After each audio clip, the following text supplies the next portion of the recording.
እምነት ከሄደ ወደ ክርስትና እምነት ሄደ አይባልም። ከአትናጽሮት ነው ይባል። ይሄ ሰው ከአትናጽሮት የሚባለው ለምንድን ነው? ይመለሳል የሚል ስጋት ስላለ ነው። አልመለስም ከተባሉ ከአትናጽሮት ንጹሕ ለኮልድ ያማር ነው። ስለዚህ ብዙዎች አክላታ ሰምታችኋል።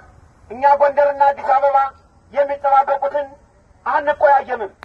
እንቅፋት የሆናቸው ማነው?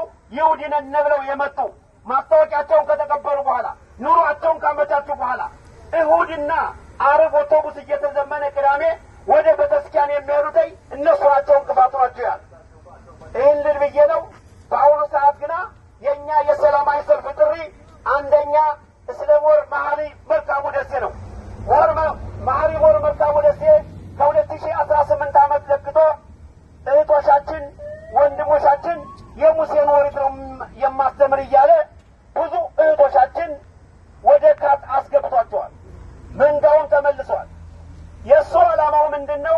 ተከታይ ካገኘው ምን አገባኝ በማለት ብዙ ከዲና እያስታለ የሙሴን ኦሪት ነው ማስተምር እያለ ፋሲካን ቀይሮ አስተራይን ቀይሮ የእሱ ዓመት በዓል ሮሽ ሐሻና ትናንትና ሐሙስ የነበረ ትናንትና ሐሙስ የእሱ አስተራይ ደግሞ በ25 ቀን በ7ኛው ወር ነው።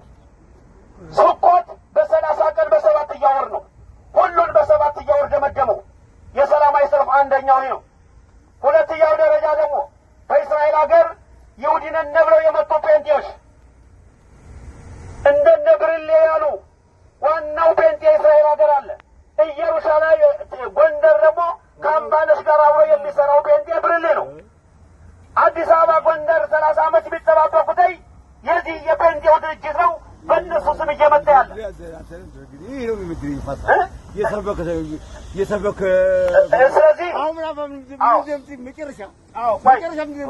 ስለዚህ ዋናው ነገር ሌላው ደግሞ በኢትዮጵያ እየሄዱ እስራኤል ሀገር ከመጡ በኋላ እያገቡ የሚመጡ ናቸው።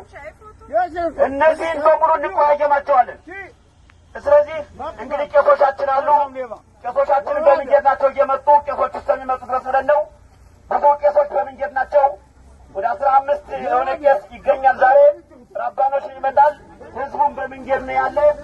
ይህን አሁን የተናገርኩት የጀመርኩት እኔ በጣም ስላናደደኝ ነው። ኢትዮጵያና ጎንደር የሚጠባበቁትን ለእነሱ ነው ብለው በሬውን ለነሱ ተናገሩ ነው።